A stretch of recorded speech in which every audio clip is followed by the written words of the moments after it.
देखो आज का वीडियो बनाने का मकसद ये है ना यार कि देखो हमेशा हमारे देश में कुछ ना कुछ होता है, जरूर होता ही होगा यार, हमेशा इतना बड़ा देश है। लेकिन जो क्राइम्स होती हैं, जो कि इस प्रकार की क्राइम्स होती हैं, जो देश एक ऐसा है जहाँ का कल्चर बहुत डाइवर्स है, जहाँ पर इतनी विविध विविध प्रकार के लोग पाए जाते हैं और उसमें हमारा जो एक दर्जा है महिलाओं के प्रति वो बहुत उच्च दर्जा माना जाता है। और वहां पर इस प्रकार की जब इंसिडेंट होती है तो कहीं ना कहीं किसी न किसी को तो हर्ट पहुंचता ही है। ठीक है, यही सब जब मैं पढ़ रहा था, जब मैं सोच रहा था, तो मैंने फिर सोचा कि चलो इसके ऊपर भी ये बात किया जाए और बात करना जरूरी भी है।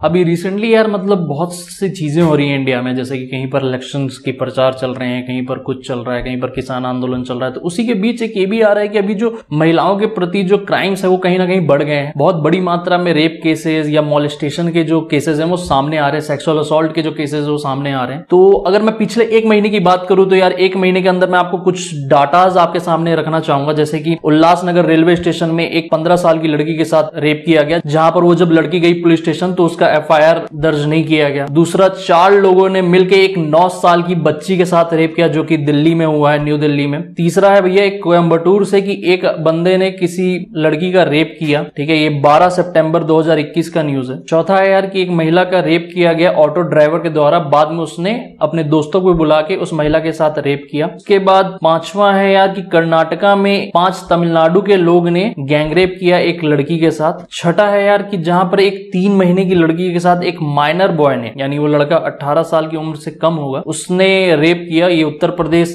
इटाह जिले का मतलब ये घटना है। 7वां है यार एक विडो वुमेन के साथ मतलब गैंगरेप किया गया उड़ीसा में, जहां पर 4 लोगों को मतलब हिरासत में लिया गया है। और सबसे लेटेस्ट इंसिडेंट्स की अगर मैं बात करूं, क्राइम्स की बात करूं, तो यहां पर मैं आपको ये बताना चाहूंगा जो मुंबई में साकीनाका इलाके में हुआ, जहां पर एक महिला के साथ रेप किया गया और उसके बाद उनके प्राइवेट पार्ट्स को भी बहुत हार्म पहुंचाया गया, जिसके कारण उनकी डेथ हो गई। और अगर मैं एक लेटेस्ट एक और बताऊं तो अभी रुक जाओ यार, एक बार मोबाइल में मैं देख के बताता हूं। तो हाँ, एक मुंबई का ही एक और केस है जहां पर एक बंदे ने अपनी मदर इन लॉ को जान से मार दिया और साथ में उनके प्राइवेट पार्ट्स में भी बैम्बू से हार्म पहुंचाया गया। तो ये सब जो इंसिडेंट है ये तो यार पता नहीं आप लोग को दिखाया जा रहा है कि नहीं दिखाया जा रहा है, क्योंकि ये सब अभी मेन स्ट्रीम जो मीडिया है वो कहीं ना कहीं इलेक्शन को कवर करने में लगी हुई है, कहीं ना कहीं वो कुछ जो बयानबाजी हो रही है इलेक्शन के दौरान जो होती है उसी को कवर करने में लगी हुई है, लेकिन इसके ऊपर किसी का भी ध्यान नहीं जा रहा है। लेकिन अब बात करते हैं यार कि आखिर जब इतने सारे इंसिडेंट्स हो रहे हैं, ठीक है, अभी बहुत बड़ी तादाद में, बहुत बड़ी मात्रा में, ये सब तो वो इंसिडेंट है जो मतलब हमारे सामने आ रहे हैं किसी न किसी माध्यम से। बहुत सारे ऐसे भी इंसिडेंट होते हैं इंडिया में, जैसा कि आपको पहले भी पता है कि बहुत सारे ऐसे भी इंसिडेंट होते हैं जिनके ऊपर नजर नहीं डाला जाता, जिनके ऊपर कोई बात नहीं करता, वो पुलिस स्टेशन में रजिस्टर्ड भी नहीं होते। किसी न किसी महिला के साथ कुछ ना कुछ क्राइम हुआ और ये सब हो लिया। लेकिन अब जानते हैं कि अब क्या होगा। अब ये होगा कि देखो एक पार्टी दूसरे पार्टी के ऊपर ब्लेम करेगी,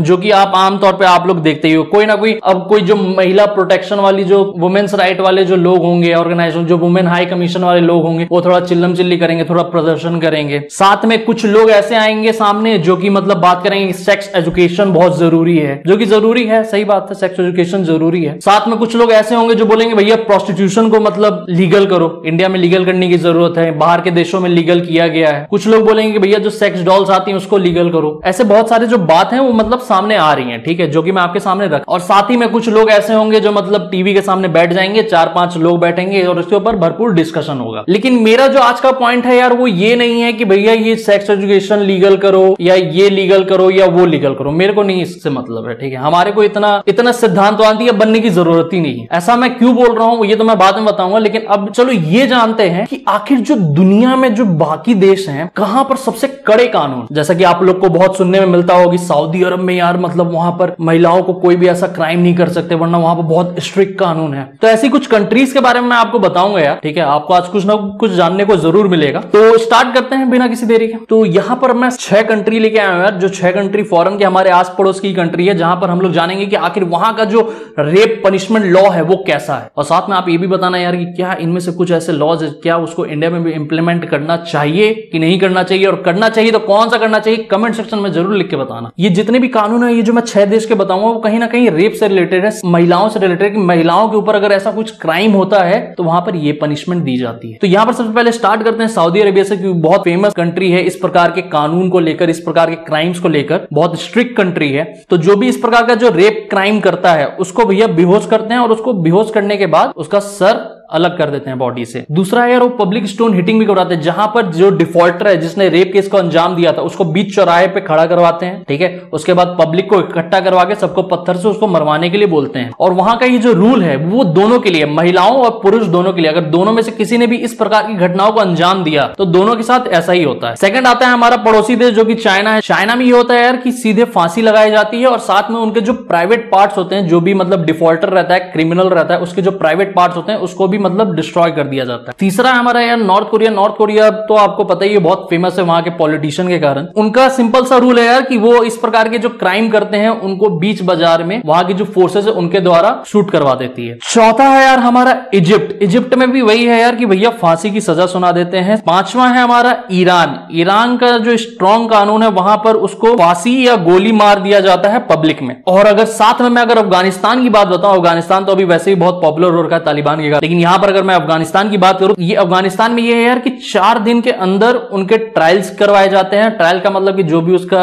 डिफॉल्टर है उसके बारे में कोर्ट वोट में पेशी उशी होती है। जब उसके बाद जब वो पता चल जाता है कि हाँ उसी ने मतलब क्राइम किया है, वही डिफॉल्टर है, तो भैया उसको मतलब शूट करवा के बीच बाजार में टांग दिया जाता है। बहुत से लोगों को लग रहा होगा यार कि मतलब बहुत स्ट्रांग लैंग्वेज है, तो उसके लिए सॉरी, लेकिन ये सब बात करना बहुत जरूरी है, ठीक है, मेरे को ऐसा लगता है। तो अब बात करते हैं इंडिया की। आखिर इंडिया में क्या कानून है, और थोड़ा सा अगर मैं इस कानून की अगर हिस्ट्री बताना चाहूं तो यहां पर मैं आपको ये बताना चाहूंगा कि 2013 से पहले रेप को ना कोई उतना बड़ा जुर्म माना ही नहीं जाता था। 2013 के बाद तो हमारा एंटी रेप बिल आया है, जिसमें क्या कहता है कि भैया जो भी रेपिस्ट है उसको 14 साल की जेल होगी। साथ ही में अगर कोई भी रेपिस्ट, अगर उसने जिनका रेप किया है, अगर वो महिला 16 साल से कम उम्र की है, तो उसको 20 साल की रेप की सजा होगी। अधिकतम जो रेप की सजा है वो इंडिया में भैया या तो उम्र कैद है या तो फिर फांसी है, ठीक है, जो कि निर्भया के केस में हुआ। अभी मैं बात करूंगा निर्भया केस के बारे में, लेकिन क्या मतलब एज अ कॉमन पीपल आप खुद सोचो यार, मतलब मैं इसमें ज्यादा कुछ डाटा ये सब पेश नहीं करना चाहता, लेकिन आप खुद सोचो कि मतलब क्या 20 साल की सजा काफी है या 14 साल की सजा? मेरे को नहीं लगता यार, ठीक है, मेरे को नहीं लगता टू बी ऑनेस्ट। अब मैं ऐसा क्यों बोल रहा हूं, क्योंकि इस प्रकार की जो इंसिडेंट हो रही है, इस प्रकार के जो क्राइम्स हो रहे हैं ना, उसमें स्ट्रॉन्ग कानून का होना बहुत जरूरी है। आप निर्भया वाले केस को ले लो यार, निर्भया का केस फास्ट ट्रैक कोर्ट्स में चल रहा था, लेकिन उसको भी प्रॉपर जजमेंट आने में 7 साल का टाइम लग गया। 7 साल का टाइम लग गया। 7 साल तक हमने वो जो रेपिस्ट थे उनको बैठा के खिलाया। और ये जो मैंने आपके सामने अभी जितने भी इंसिडेंट बताए, वहां पर तो 3 महीने की जो लड़की है उसके साथ भी रेप हुआ है, जो कि एक माइनर लड़के ने किया, जो अभी 18 साल का भी नहीं हुआ, 15 साल का वो लड़का, जो 15-16 साल का ही होगा यार, और कितने का होगा, लेकिन उसने भी इस प्रकार के जो क्राइम है उसको अंजाम दिया। तो हमारा जो फ्यूचर जो जनरेशन है उसके दिमाग में भी क्या जा रहा है ये भी आप देख। तो अगर मैं आपको रिपोर्ट्स पेश करने लग जाऊं ना कि कितने माइनर बच्चे इस प्रकार के इंसिडेंट को अंजाम देते हैं, तो मेरे पास उसकी भी एक लिस्ट है, कभी उसके ऊपर भी खुल के ऐसे ही वीडियो बना के डिस्कशन कर लेंगे। बट द पॉइंट इज यहां पर, लेकिन पॉइंट ये उठता है यार कि आखिर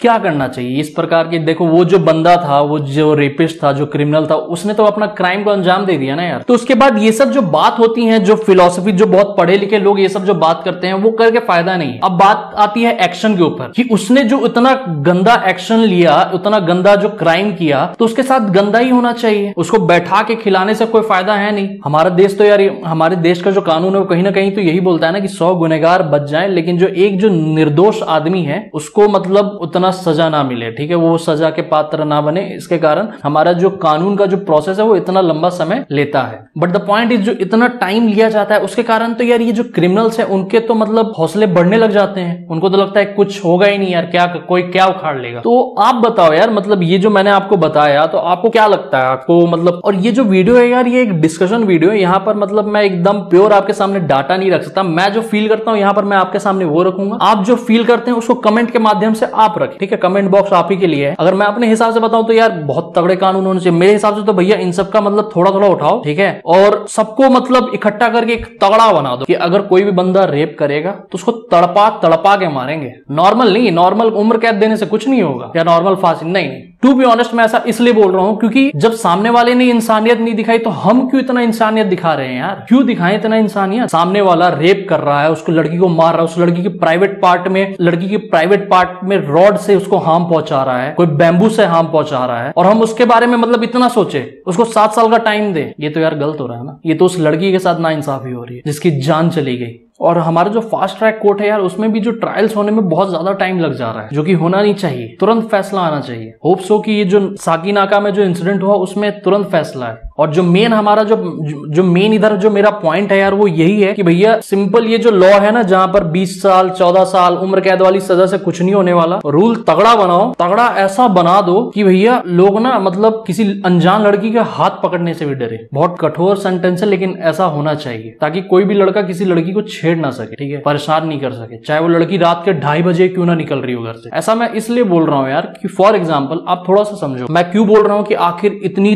तगड़ी सजा होनी चाहिए, तड़पा तड़पा के मारना चाहिए। मैं ऐसा इसलिए बोल रहा हूं क्योंकि आप तो देख ही रहे हो कि ये कानून तो है लेकिन इसका कोई फायदा तो हो नहीं रहा है। दूसरा पॉइंट ये है कि देखो हमारे को पता रहता है ना कि जिस चीज को छूने से हम लोग मरेंगे ही मरेंगे, हम लोग उससे भागते हैं। फॉर एग्जाम्पल जैसे कि कोई बंदा है वो किसी भी बिजली वाले तार को अपने नॉर्मल हाथ से नहीं छू सकता क्योंकि उसको पता रहता है कि अगर छुएगा तो भगवान को प्यारा होगा। हमारे बड़े बुजुर्ग ने सही कहा, खौफ बना रहना चाहिए थोड़ा सा। वो जो खौफ हटता है ना उसी कारण ये जो क्राइम करने वाले जो लोग हैं ना वो बहुत उनको मतलब जोश मिलता है, तो वो खौफ बना रहना चाहिए। लोग सांप को क्यों नहीं सीधे हाथ से पकड़ लेते हैं क्योंकि उनको पता है सांप एक बार डस लिया ना तो खत्म कहानी। बात अगर समझ में आई हो तो ये सब बात दूर तक जानी भी चाहिए। और साथ में आप ये भी बताओ यार आप क्या सोचते हो, आपके हिसाब से मतलब क्या ऐसा काम होना चाहिए, आपके हिसाब से क्या ऐसी पनिशमेंट होनी चाहिए। जैसे कि मैंने आपको 6 देशों का एग्जाम्पल दिया जहां पर बहुत स्ट्रिक्ट कानून है, बहुत जल्दी मतलब, और ये सब जितने भी कानून मैंने जो आपको बताए हैं ये सब तभी होते हैं भैया जब उसका एक कोर्ट में ट्रायल वायल होकर एकदम तुरंत जजमेंट आता है। तो वो जो तुरंत जजमेंट वाला सीन है वो होना जरूरी है। दूसरा पॉइंट ये है कि भैया स्ट्रिक्ट एकदम जो पनिशमेंट है उसको बहुत ज्यादा स्ट्रिक्ट बनाओ ताकि लोगों के मन में वो खौफ बने, ताकि जो हमारी जो औरतें हैं, हमारी जो लड़कियां हैं, हमारी जो बच्चियां हैं वो सेफ रहे, चाहे वो दिन के 10 बजे हो चाहे वो रात के 10 बजे। वीडियो देखने के लिए बहुत बहुत शुक्रिया। मिलते हैं फिर किसी ऐसे ही वीडियो पे यार। मतलब ये जो वीडियो है यहाँ पर हम लोग सीधे बात करते हैं, मैं जो सोचता हूँ मैं उसके बारे में बोलता हूँ। और ये जो सोशल मीडिया का मेन जो काम है वो यही है कि एक कॉमन व्यक्ति अपनी आवाज उठा सकता है, अपनी आवाज को बाकी दूसरे लोगों के सामने रख सकता है।